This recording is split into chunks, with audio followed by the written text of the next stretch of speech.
my director there.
Well, thank you, Lynn. Welcome, everybody. For announcements, next week will be monthly meeting for worship with attention to business. So, of course, you're all invited to that. And just a reminder that on Easter Sunday we'll be joining with Fairfield for those who want to in person. And I'll send the Zoom link out to folks as we normally would. So it'll be, the Zoom link will be from Fairfield, but we'll still be doing that. So just a reminder of that. I'm not aware of, are there other announcements that need to be made? Will that meeting be at the same time? You know, I don't remember what time they meet. So, I believe it's 10:30, okay. I think.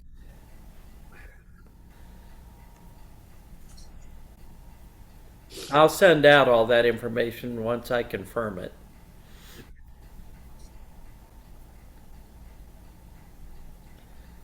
What about joys and concerns this morning to share?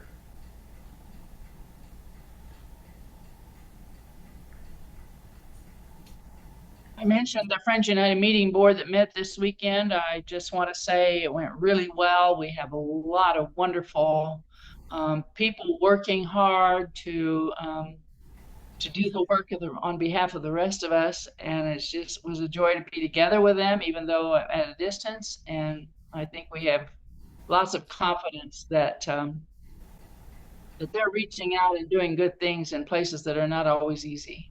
Appreciate that.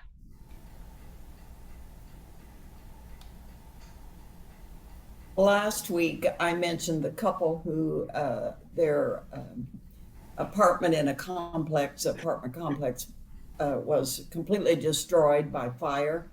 And since then, their daughter has set up a GoFundMe account, and so they are being taken care of that way. And so that's turned out to be a good thing from that standpoint, that a lot of people are supporting them from that GoFundMe account. Well, and various ones of us know Dinah Geiger Yes. from yearly meeting functions. Her husband passed away yesterday. Oh, He had another complication arise. The doctors felt like if they were going to address it, it needed to be done as an emergency right away, and that he might not survive the major surgery that would be required. And so Dinah and her family chose to have him go to in-hospital hospice. And then he lasted less than 24 hours after that. So we need to keep Dinah and her family in our prayers.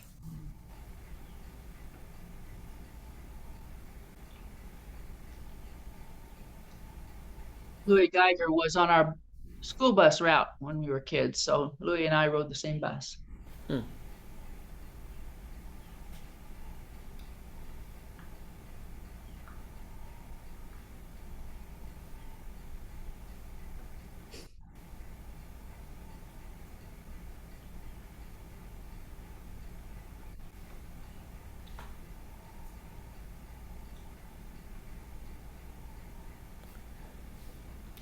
let's hold these things in God's healing light and love, especially remembering Dinah and her family in this time of grief, and that they may be comforted by many good memories of Louis. And Sylvia is our worship leader this morning, so she'll lead as she feels led from this point on.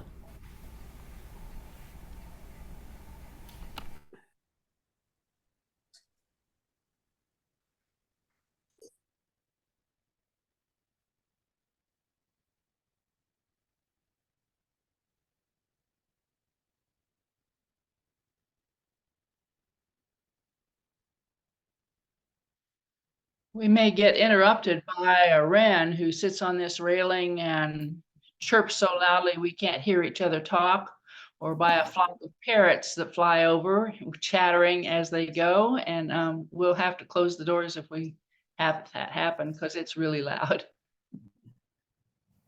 Micah was one of 12 minor prophets in the Hebrew Bible. Micah lived in the countryside of Judah and was a contemporary of Isaiah and Amos and Hosea. He prophesied many important events in Jewish history, such as the fall of Samaria and Jerusalem to the Assyrians and Babylonians. Because of the sinfulness of their rulers, Micah warned the people about God's judgment against those cities. He then instructed them on how to win back God's favor. One of the most accepted verses of the Bible on the topic of what God needs from us as his people is from the book of Micah and comes from this context I just described. From chapter 6, verse 6 to 8, you will be familiar with this. With what shall I come before the Lord and bow down before the exalted God? Shall I come before him with burnt offerings, with calves a year old? Will the Lord be pleased with thousands of rams, with 10,000 rivers of oil?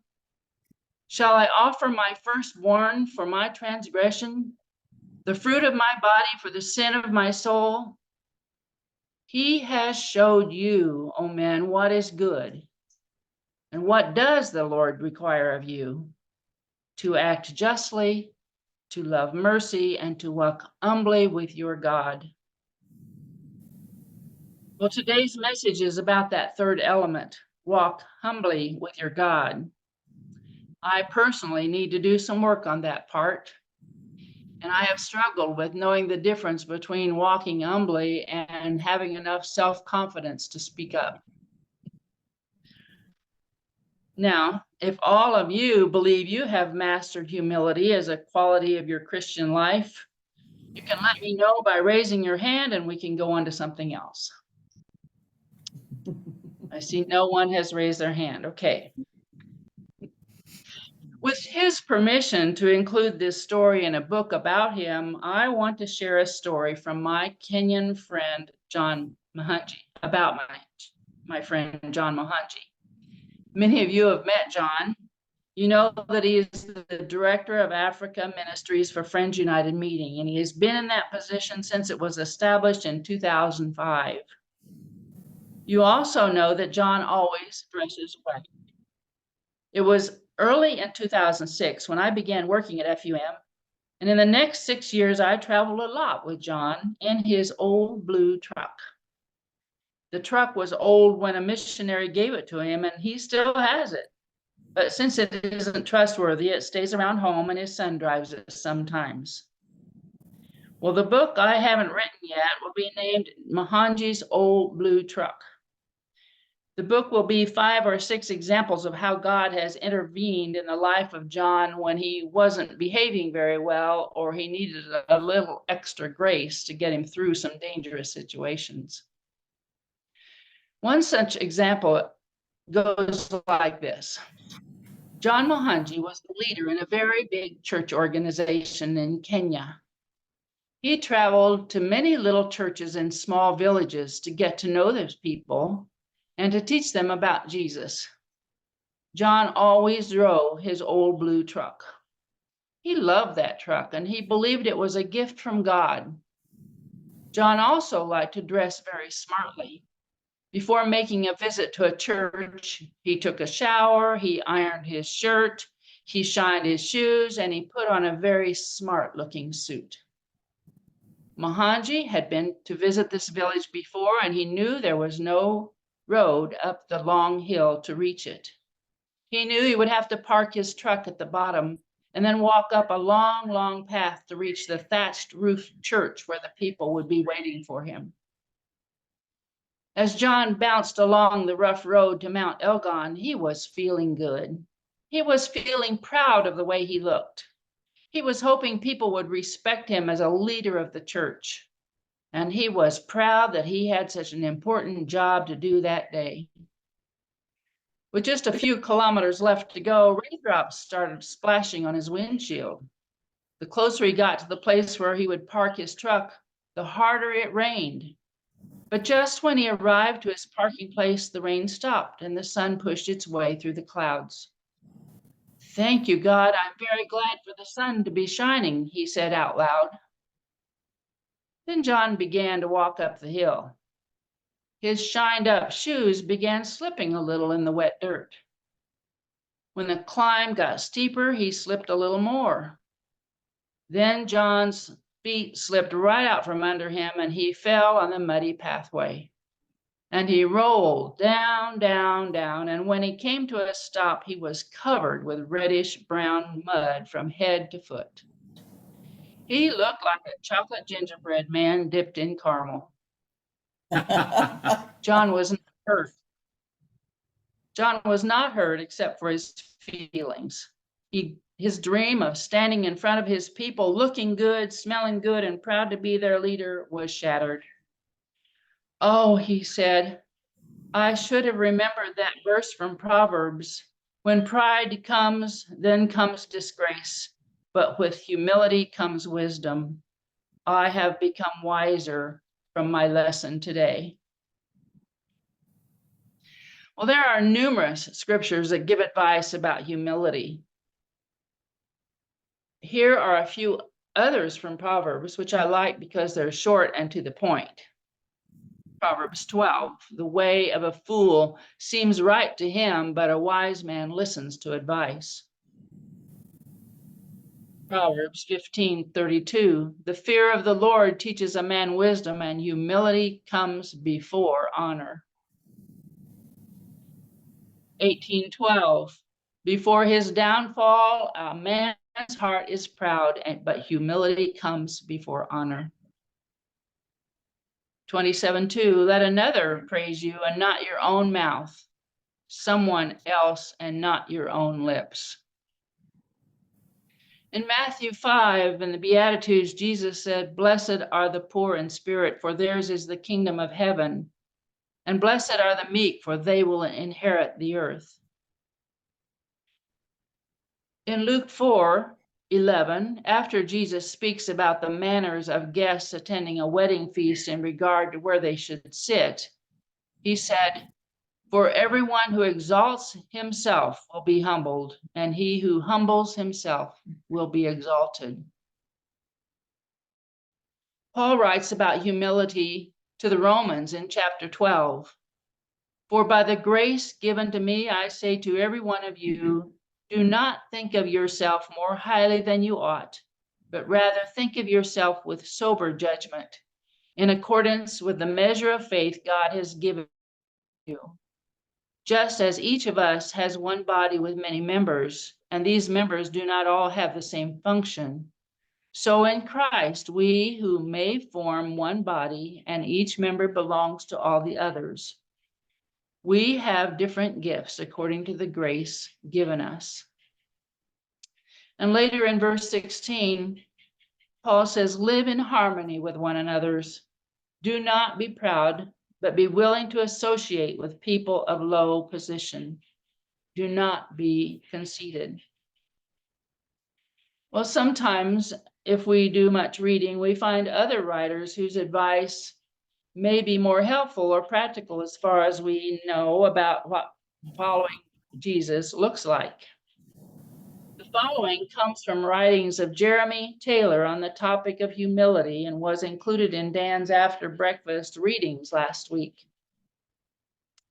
These are Taylor's excerpts from the rules and exercises of holy living. I hope you enjoy some of the humor he includes. First, do not think better of yourself because of any outward circumstance that happens to you. Although you may, because of the gifts that have been bestowed upon you, be better at something than someone else, such as a horse runs faster than another, know that your giftedness is for the benefit of others and not yourself. Remember that you are merely human and that you have nothing in yourself that merits worth except your right choices. Second, humility does not consist in criticizing yourself or wearing ragged clothes or walking around submissively wherever you go. Humility consists in a realistic opinion of yourself, namely that you are an unworthy person. Believe this about yourself with the same certainty that you believe you are hungry when you have gone without food. Third, when you hold this opinion of yourself that you are unworthy, be content that others think the same of you. If you realize that you are not wise, do not be angry if someone else would agree. If you truly hold this opinion of yourself, you should also desire that others hold this opinion of you as well. You would be a hypocrite to think lowly of yourself, but then expect others to think highly of you. Fourth, nurture a love to do good things in secret, concealed from the eyes of others, and therefore not highly esteemed because of the good you do. Be content to go without praise, never being troubled when someone has slighted or undervalued you. Remember, no one can undervalue you if you know that you are unworthy. Once you know that, no amount of contempt from another person will be able to hurt you. Fifth, never be ashamed of your birth, of your parents, your occupation, or your present employment, or the lowly status of any of them. When there is an occasion to speak about them to others, do not be shy, but speak readily with an indifference to how others will regard you. Sixth, Never say anything, directly or indirectly, that will provoke praise or elicit compliments from others. Do not let your praise be the intended purpose of what you say.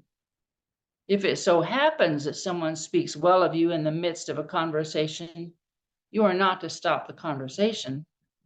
Only remember this: do not let praise for yourself be the design of your conversations. Seventh, when you do receive praise for something you have done, take it indifferently and return it to God. Reflect it back to God, the giver of the gift, the blesser of the action, the aid of the project. Always give God thanks for making you an instrument of his glory for the benefit of others. Eighth, make a good name for yourself by being a person of virtue and humility.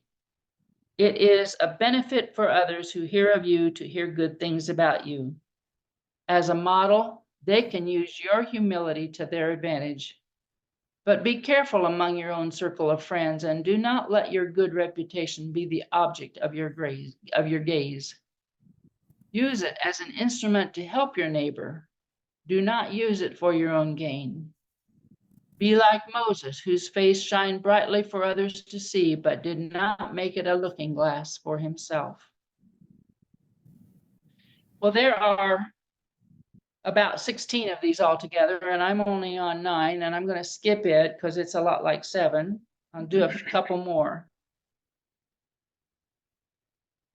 Do not ask others to name your faults with the intent of or purpose of being, I'm still going to start that, whatever. Do not ask others to name your faults with the intent or purpose being to have others tell you of your good qualities. Some people will speak lowly of themselves in order to make others give an account of their goodness. They are merely fishing for compliments, and yet it is they who end up swallowing the hook until by drinking the waters of vanity, they swell up and burst. When you are slighted by someone or feel undervalued, do not harbor any secret anger, supposing that you actually deserved praise and that they overlooked your value, or that they neglected to praise you because of their own envy. Do not try to seek out a group of flatterers who will take your side, in whose vain noises and empty praises you may try to keep up your own high opinion of yourself. Number 13, take an active part in the praising of others, entertaining their good with delight. You should never think that hearing the good report of another in any way lessens your own worth. Be content, this is 14. Be content when you see or hear that others are doing well in their jobs and with their income, even when you are not. Be content when someone else's work is approved and yours is rejected. Number 16, do not constantly try to excuse all of your mistakes. If you have made a mistake or an oversight or an indiscretion, confess it plainly. For virtue scorns a lie for its cover. Learn to bear criticism patiently, knowing the harsh words of an enemy can be a great motivator for the kind words of a friend. Be a greater motivator than the kind words of a friend. Well, I didn't do them all, but that seems like a pretty heavy load for now. By the way, Jeremy Taylor was born in 1613 in England and is known for his 2 practical manuals titled Holy Living and Holy Dying. He died in 1667. These are not bits of modern advice. I just thought they were worthy of sharing with you. They can be found in Devotional Classics edited by Richard Foster and James Bryan Smith, which is a Renovare resource for spiritual renewal, first published in 1990. Now, may I conclude by humbly offering this reading of Colossians 3:12. Therefore, as God's chosen people, holy and dearly loved, clothe yourselves with compassion, kindness, humility, gentleness, and patience. Bear with each other and forgive whatever grievances you may have against one another. Forgive as the Lord forgave you. And over all these virtues, put on love, which binds them all together in perfect unity.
For our final hymn, Sylvia has asked me to play Have Thine Own Way, Lord.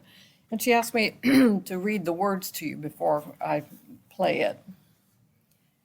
Have thine own way, Lord. Have thine own way. Thou art the potter. I am the clay. Mold me and make me after thy will, while I am waiting, yielded and still. Have thine own way, Lord. Have thine own way. Search me and try me, Master, today. Whiter than snow, Lord, wash me just now, as in thy presence humbly I bow. Have thine own way, Lord, have thine own way. Wounded and weary, help me, I pray. Power, all power, surely is thine. Touch me and heal me, Savior divine. Have thine own way, Lord, have thine own way. Hold o'er my being absolute sway. Fill with thy spirit till all shall see Christ only, always living in me.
Thank you, Sylvia and Lynn. We'll now continue on with additional on-program worship for those who can stay. For those who need to leave, we wish you Godspeed and God's blessing on your week and hope to see you next Sunday. Bye. Thank you, Sylvia. Thank you, Sylvia.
Well, if all hearts are clear, we can close meeting this morning. My heart is clear. My head is often not, but my heart is clear. My head is often in a muddle, but that's just the way it is. Well, there's a message there somewhere, Lynn. So, perhaps you can share it I'm sure there is. I'm sure there is. when your mind's a muddle. Well, it's good to see everyone and hope to see you next Sunday as well. So take Yes. care and I'm sorry, Sue. No, I just said good to see everyone. I'm sorry. Okay. Yeah. Okay, take care. Bye. Bye-bye.